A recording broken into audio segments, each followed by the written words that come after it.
Hello, my name is Terry Bibo Knight. I will be your reader for the next Percy Jackson book by Rick Riordan. This is the second one in the Olympians series, and it's called Sea of Monsters. Chapter 1 is called My Best Friend Shops for a Wedding Dress. My nightmare started like this. I was standing on a deserted street in some little beach town. It was the middle of the night. A storm was blowing.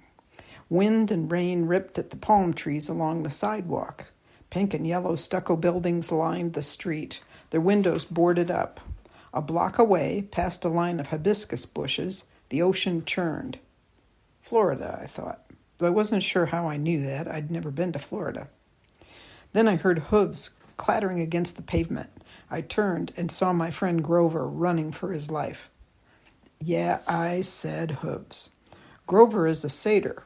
From the waist up, he looks like a typical gangly teenager with a peach fuzz goatee and a bad case of acne. He walks with a strange limp, but unless you happen to catch him without his pants on, which I don't recommend, you'd never know there was anything unhuman about him. Baggy jeans and fake feet hide the fact that he's got furry hindquarters and hooves. Grover had been my best friend in 6th grade. He'd gone on this adventure with me and a girl named Annabeth to save the world, but I hadn't seen him since last July when he set off alone on a dangerous quest, a quest no satyr had ever returned from. Anyway, in my dream, Grover was hauling goat tail, holding his human shoes in his hands the way he does when he needs to move fast. He clopped past the little tourist shops and surfboard rental places. The wind bent the palm trees almost to the ground. Grover was terrified of something behind him. He must have just come from the beach. Wet sand was caked in his fur. He'd escaped from somewhere. He was trying to get away from something. A bone-rattling growl cut through the storm. Behind Grover, at the far end of the block, a shadowy figure loomed. It swatted aside a street lamp which burst in a shower of sparks. Grover stumbled, whimpering in fear. He muttered to himself, "Have to get away, have to warn them." I couldn't see what was chasing him, but I could hear it muttering and cursing. The ground shook as it got closer. Grover dashed around a street corner and faltered. He'd run into a dead-end courtyard full of shops. No time to back up. The nearest door had been blown open by the storm. The sign above the darkened display window read, St. Augustine Bridal Boutique. Grover dashed inside. He dove behind a rack of wedding dresses. The monster's shadow passed in front of the shop. I could smell the thing, a sickening combination of wet sheep, wool, and rotten meat, and that weird, sour body odor only monsters have, like a skunk that's been living off Mexican food. Grover trembled behind the wedding dresses. The monster's shadow passed on. Silence, except for the rain. Grover took a deep breath. Maybe the thing was gone. Then lightning flashed. The entire front of the store exploded, and a monstrous voice bellowed, "Mine!" I sat bolt upright, shivering in my bed. There was no storm, no monster. Morning sunlight filtered through my bedroom window. I thought I saw a shadow flicker across the glass, a human-like shape. But then there was a knock on my bedroom door. My mom called, "Percy, you're going to be late," and the shadow at the window disappeared. It must have been my imagination, a 5th-story window with a rickety old fire escape. There couldn't have been anyone out there. "Come on, dear," my mother called. "Last day of school. You should be excited. You've almost made it." "Coming," I managed. I felt under my pillow. My fingers closed reassuringly around the ballpoint pen I always slept with. I brought it out, studied the ancient Greek writing engraved on the side. Anaklusmos. Riptide. I thought about uncapping it, but something held me back. I hadn't used Riptide for so long. Besides, my mom had made me promise not to use deadly weapons in the apartment after I'd swung a javelin the wrong way and taken out her china cabinet. I put Anaklusmos on my nightstand and dragged myself out of bed. I got dressed as quickly as I could. I tried not to think about my nightmare or monsters or the shadow at my window. Have to get away, have to warn them. What had Grover meant? I made a 3-fingered claw over my heart and pushed outward, an ancient gesture Grover had once taught me for warding off evil. That dream couldn't have been real. Last day of school. My mom was right. I should have been excited. For the first time in my life, I'd almost made it an entire year without getting expelled. No weird accidents, no fights in the classroom, no teachers turning into monsters and trying to kill me with poisoned cafeteria food or exploding homework. Tomorrow, I'd be on my way to my favorite place in the world, Camp Half-Blood. Only one more day to go. Surely even I couldn't mess that up. As usual, I didn't have a clue how wrong I was. Mom made blue waffles and blue eggs for breakfast. She's funny that way, celebrating special occasions with blue food. I think it's her way of saying anything is possible. Percy can pass 7th grade. Waffles can be blue. Little miracles like that. I ate at the kitchen table while my mom washed dishes. She was dressed in her work uniform, a starry blue skirt and a red and white striped blouse she wore to sell candy at Sweet on America. Her long brown hair was pulled back in a ponytail.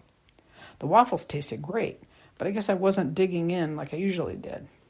My mom looked over and frowned. "Percy, are you all right?" "Yeah, fine."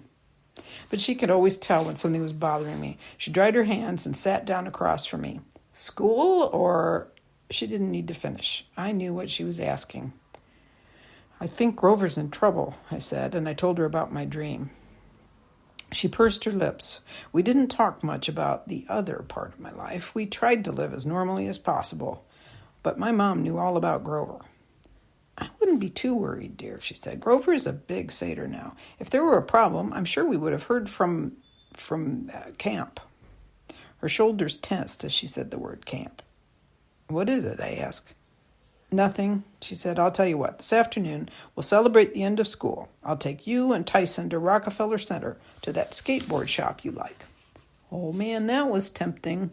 We were always struggling with money. Between my mom's night classes and my private school tuition, we could never afford to do special stuff like shop for a skateboard. But something in her voice bothered me. "Wait a minute," I said. "I thought we were packing me up for camp tonight." She twisted her dish rag. Dear, about that, I got a message from Chiron last night." My heart sank. Chiron was the activities director at Camp Half-Blood. He wouldn't contact us unless something serious was going on. "What did he say?" "He thinks it might not be safe for you to come to camp just yet. We might have to postpone." "Postpone? Mom, how could it not be safe? I'm a half-blood. It's like the only safe place on earth for me." "Well, usually, dear. But with the problems they're having—" "What problems?" "Percy, I'm very, very sorry. I was hoping to talk to you about it this afternoon. I can't explain it all now. I'm not even sure Chiron can. Everything happened so suddenly." My mind was reeling. How could I not go to camp? I wanted to ask a million questions, but just then the kitchen clock chimed the half hour. My mom looked almost relieved. 7:30, dear. You should go. Tyson will be waiting. But Percy will talk this afternoon. Go on to school. That was the last thing I wanted to do, but my mom had this fragile look in her eyes, a kind of warning, like if I pushed her too hard, she'd start to cry. Besides, she was right about my friend Tyson. I had to meet him at the subway station on time or he'd get upset. He was scared of traveling underground alone. I gathered up my stuff, but stopped in the doorway. "Mom, this problem at camp, could it have anything to do with my dream about Grover?" She wouldn't meet my eyes. "We'll talk this afternoon, dear. I'll explain as much as I can." Reluctantly, I told her goodbye. I jogged downstairs to catch the number 2 train. I didn't know it at the time, but my mom and I would never get to have our afternoon talk. In fact, I wouldn't be seeing home for a long, long time. As I stepped outside, I glanced at the brownstone building across the street. Just for a second, I saw a dark shape in the morning sunlight, a human silhouette against the brick wall, a shadow that belonged to no one. Then it rippled and vanished. And that's the end of chapter 1. This chapter is called Play Dodgeball with Cannibals. My day started normal, or as normal as it ever gets at Meriwether College Prep. See, it's this progressive school in downtown Manhattan, which means we sit on beanbag chairs instead of at desks. We don't get grades, and the teachers wear jeans and rock concert t-shirts to work. That's all cool with me. I mean, I'm ADHD and dyslexic like most half-bloods, so I'd never done that great in regular schools, even before they kicked me out. The only bad thing about Merriweather was that the teachers always looked on the bright side of things, and the kids weren't always bright. Take my first class today, English. The whole middle school had read this book called Lord of the Flies, where all these kids get marooned on an island and go psycho. So for our final exam, our teachers sent us into the break yard to spend an hour with no adult supervision to see what would happen. What happened was a massive wedgie contest between the 7th and 8th graders, 2 pebble fights, and a full tackle basketball game. The school bully, Matt Sloan, led most of these activities. Sloan wasn't big or strong, but he acted like he was. He had eyes like a pit bull and shaggy black hair, and he always dressed in expensive but sloppy clothes, like he wanted everybody to see how little he cared about his family's money. One of his front teeth was chipped from the time he'd taken his daddy's Porsche for a joyride and run into a "Please slow down for children" sign. Anyway, Sloan was giving everybody wedgies until he made the mistake of trying it on my friend Tyson. Tyson was the only homeless kid at Merriweather College Prep. As near as my mom and I could figure, he'd been abandoned by his parents when he was very young, probably because he was so different. He was 6'3" and built like the abominable snowman, but he cried a lot and was scared of just about everything, including his own reflection. His face was kind of misshapen and brutal looking. I couldn't tell you what color his eyes were because I could never make myself look higher than his crooked teeth. His voice was deep, but he talked funny, like a much younger kid. I guess because he'd never gone to school before coming to Merriweather. He wore tattered jeans, grimy size 20 sneakers, and a plaid flannel shirt with holes in it. He smelled like a New York City alleyway, because that's where he lived, in a cardboard refrigerator box off 72nd Street. Merriweather Prep had adopted him as a community service project, so all the students could feel good about themselves. Unfortunately, most of them couldn't stand Tyson. Once they discovered he was a big softy, despite his massive strength and his scary looks, they made themselves feel good by picking on him. I was pretty much his only friend, which meant he was my only friend. My mom had complained to the school a million times that they weren't doing enough to help him. She'd called social services, but nothing ever seemed to happen. The social workers claimed Tyson didn't exist. They swore up and down they'd visited the alley we described and couldn't find him, though how you miss a giant kid living in a refrigerator box, I don't know. Anyway, Matt Sloan snuck up behind him and tried to give him a wedgie, and Tyson panicked. He swatted Sloan away a little bit too hard. Sloan flew 15 feet and got tangled in the little kid's tire soaring. "You freak!" Sloan yelled. "Why don't you go back to your cardboard box?" Tyson started sobbing. He sat down on the jungle gym so hard he bent the bar and buried his head in his hands. "Take it back, Sloan," I shouted. Sloan just sneered at me. "Why do you even bother, Jackson? You might have friends if you weren't always sticking up for that freak." I balled my fists. I hope my face wasn't as red as it felt. "He's not a freak. He's just..." Tried to think of the right thing to say, but Sloan wasn't listening. He and his big, ugly friends were too busy laughing. I wondered if it were my imagination or if Sloan had more goons hanging around him than usual. I was used to seeing him with 2 or 3, but today he had like half a dozen more, and I was pretty sure I'd never seen them before. "Just wait till PE, Sloan called. "You are so dead." When first period ended, our English teacher, Mr. DeMilo, came outside to inspect the carnage. He pronounced that we'd understood Lord of the Flies perfectly. We all passed his course, and we should never, never grow up to be violent people. Matt Sloan nodded earnestly, then gave me a chip-toothed grin. I had to promise to buy Tyson an extra peanut butter sandwich at lunch to get him to stop sobbing. I'm a freak?" he asked me. "No," I promised, gritting my teeth. "Matt Sloan is the freak." Tyson sniffled. "You are a good friend. I'll miss you next year if I can't." His voice trembled. I realized he didn't know if he'd be invited back next year for the community service project. I wondered if the headmaster had even bothered talking to him about it. "Don't worry, big guy," I managed. "Everything's going to be fine." Tyson gave me such a grateful look I felt like a big liar. How could I promise a kid like him that anything would be fine? Our next exam was science. Mrs. Tesla told us that we had to mix chemicals until we succeeded in making something explode. Tyson was my lab partner. His hands were way too big for the tiny vials we were supposed to use. He accidentally knocked a tray of chemicals off the counter and made an orange mushroom cloud in the trash can. After Mrs. Tesla evacuated the lab and called the hazardous waste removal squad, she praised Tyson and me for being natural chemists. We were the first ones who'd ever aced her exam in under 30 seconds.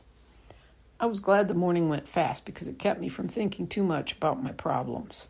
I couldn't stand the idea that something might be wrong at camp. Even worse, I couldn't shake the memory of my bad dream. I had a terrible feeling that Grover was in danger. In social studies, while we were drawing latitude-longitude maps, I opened my notebook and stared at the photo inside. My friend Annabeth on vacation in Washington, D.C. She was wearing jeans and a denim jacket over her orange Camp Half-Blood t-shirt. Her blonde hair was pulled back in a bandana. She was standing in front of the Lincoln Memorial with her arms crossed, looking extremely pleased with herself, like she'd personally designed the place. See, Annabeth wants to be an architect when she grows up, so she's always visiting famous monuments and stuff. She's weird that way. She emailed me the picture after spring break, and every once in a while I'd look at it just to remind myself she was real and Camp Half-Blood hadn't just been my imagination. I wished Annabeth were here. She'd know what to make of my dream. I'd never admit it to her, but she was smarter than me, even if she was annoying sometimes. I was about to close my notebook when Matt Sloan reached over and ripped the photo out of the rings. "Hey," I protested. Sloan checked out the picture and his eyes got wide. "No way, Jackson. Who is that? She is not your—" "Give it back." My ears felt hot. Sloan handed the photo to his ugly buddies, who snickered and started ripping it up to make spitwads. They were new kids who must have been visiting because they were all wearing those stupid "Hi, my name is" tags from admissions. They must have had a weird sense of humor, too, because they'd all filled in strange names like Marrow Sucker, Skull Eater, and Joe Bob. No human beings had names like that. "These guys are moving here next year," Sloan bragged, like that was supposed to scare me. "I bet they can pay the tuition, too, unlike your retard friend." He's not retarded. I had to try really, really hard not to punch Sloan in the face. "You're such a loser, Jackson. Good thing I'm going to put you out of your misery next period." His huge buddies chewed up my photo. I wanted to pulverize them, but I was under strict orders from Chiron never to take my anger out on regular mortals, no matter how obnoxious they were. I had to save my fighting for monsters. Still, part of me thought, if Sloan only knew who I really was. The bell rang. As Tyson and I were leaving class, a girl's voice whispered, "Percy." I looked around the locker area, but nobody was paying me any attention, like any girl at Merriweather would ever be caught dead calling my name. Before I had time to consider whether or not I'd been imagining things, a crowd of kids rushed for the gym, carrying Tyson and me along with them. It was time for PE. Our coach had promised a free-for-all dodgeball game, and Matt Sloan had promised to kill me. The gym uniform at Merriweather is sky blue shorts and tie-dyed t-shirts. Fortunately, we did most of our athletic stuff inside, so we didn't have to jog through Tribeca looking like a bunch of boot camp hippie children. I changed as quickly as I could in the locker room because I didn't want to deal with Sloan. I was about to leave when Tyson called, "Percy?" He hadn't changed yet. He was standing by the weight room door, clutching his gym clothes. "Will you, yeah." I tried not to sound aggravated about it. "Yeah, sure, man." Tyson ducked inside the weight room. I stood guard outside the door while he changed. I felt kind of awkward doing this, but he asked me to most days. I think it's because he's completely hairy and he's got weird scars on his back that I've never had the courage to ask him about. Anyway, I'd learned the hard way that if people teased Tyson while he was dressing out, he'd get upset and start ripping the doors off lockers. When we got into the gym, Coach Nunley was sitting at his little desk reading Sports Illustrated. Nunley was about 1,000,000 years old with bifocals and no teeth and a greasy wave of gray hair.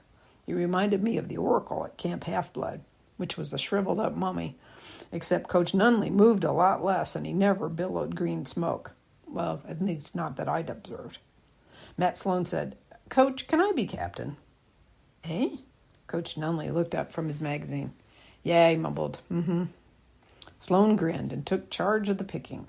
He made me the other team's captain, but it didn't matter who I picked because all the jocks and the popular kids moved over to Sloan's side. So did the big group of visitors.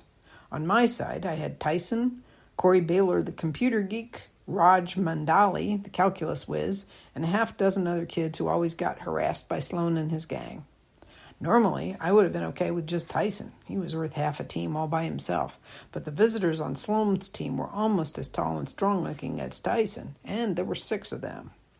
Matt Sloan spilled a cage full of balls in the middle of the gym. "Scared," Tyson mumbled. "Smell funny." I looked at him. "What smells funny?" Because I didn't figure he was talking about himself. "Them." Tyson pointed at Sloan's new friends. "Smell funny." The visitors were cracking their knuckles, eyeing us like it was slaughter time. I couldn't help wondering where they were from. Someplace where they fed kids raw meat and beat them with sticks.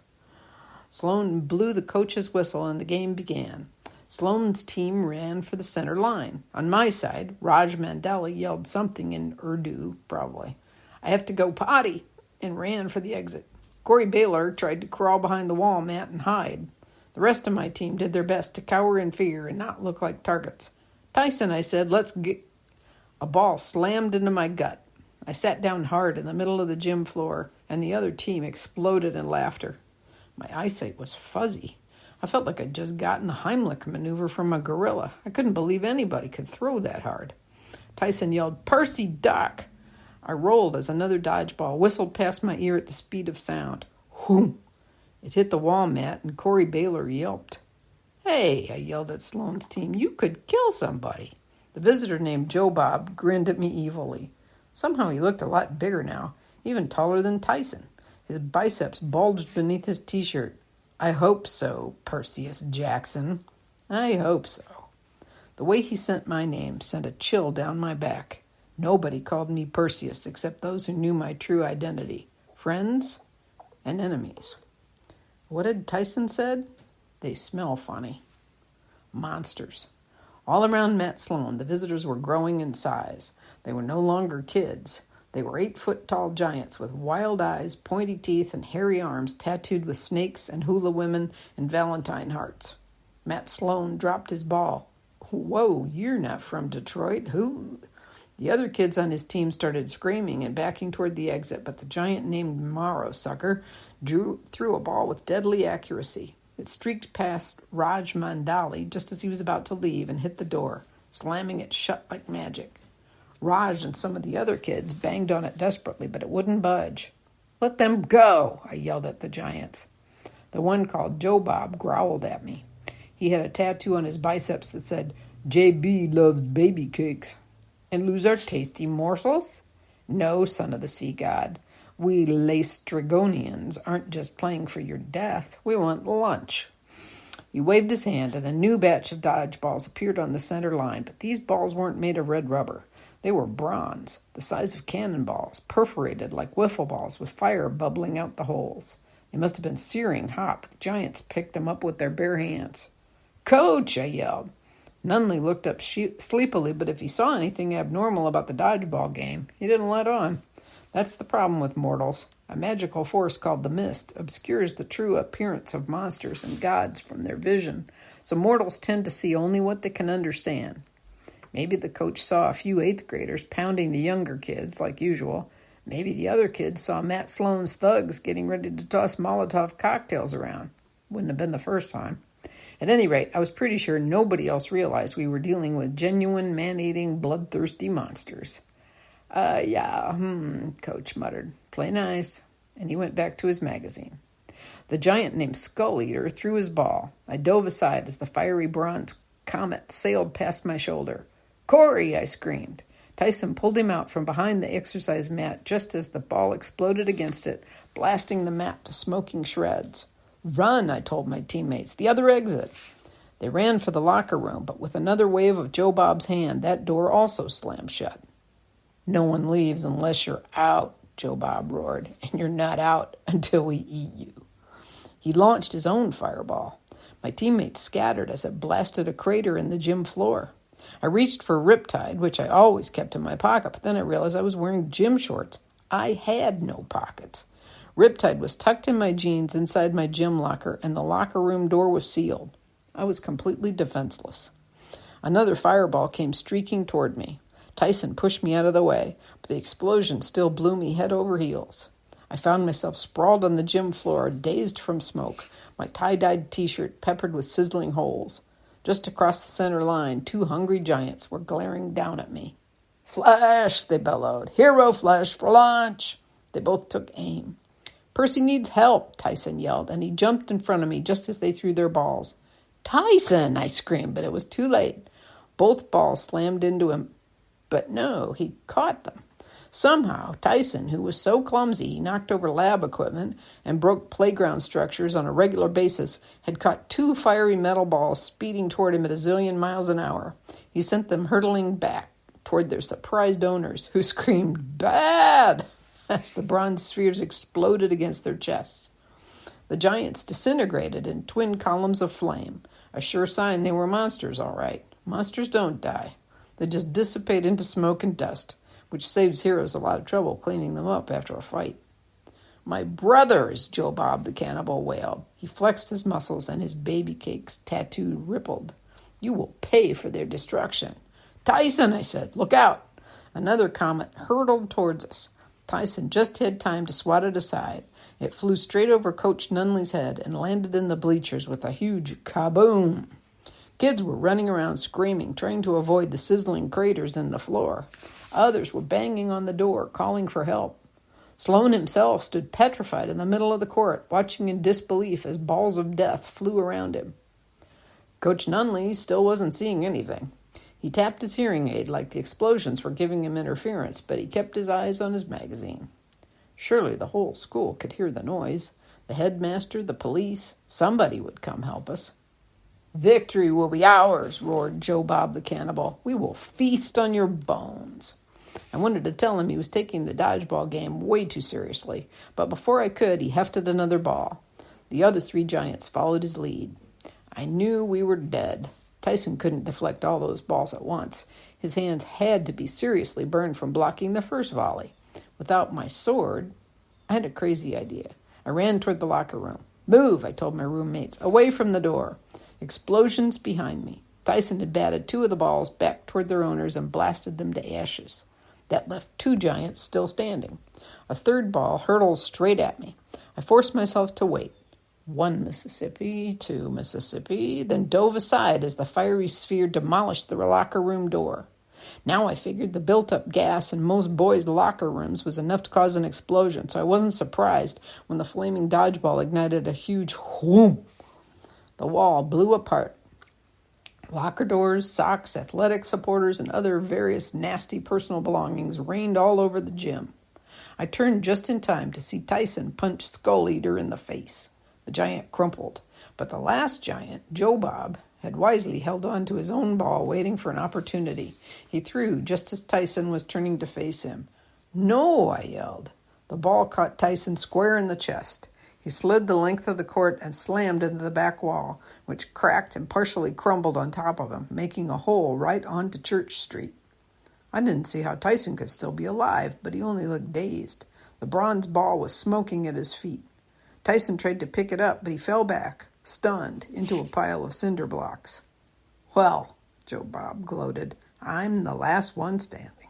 I'll have enough meat to bring baby cakes a doggy bag." He picked up another ball and aimed it at Tyson. "Stop," I yelled. "It's me you want." The giant grinned. "You wish to die first, young hero?" I had to do something. Riptide had to be around here somewhere. Then I spotted my jeans in a smoking heap of clothes right by the giant's feet. If I could only get there. I knew it was hopeless, but I charged.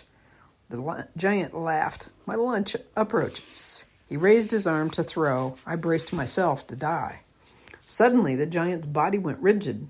His expression changed from gloating to surprise. Right where his belly button should have been, his t-shirt ripped open and he grew something like a horn. No, not a horn. The glowing tip of a blade. The ball dropped out of his hand. The monster stared down at the knife that had just run in through from behind. He muttered, "Ow," and burst into a cloud of green flame, which I figured was going to make baby cakes pretty upset. Standing in the smoke was my friend Annabeth. Her face was grimy and scratched. She had a ragged backpack slung over her shoulder, her baseball cap tucked in her pocket, a bronze knife in her hand, and a wild look in her storm gray eyes, like she'd just been chased 1,000 miles by ghosts. Matt Sloan had been standing there dumbfounded the whole time, finally came to his senses. He blinked at Annabeth as if he dimly recognized her from my notebook picture. That's the girl. Annabeth punched him in the nose and knocked him flat. "And you," she told him, "lay off my friend." The gym was in flames. Kids were still running around screaming. I heard sirens wailing and a garbled voice over the intercom. Through the glass windows of the exit doors, I could see the headmaster, Mr. Bonsai, wrestling with the lock, a crowd of teachers piling up behind him.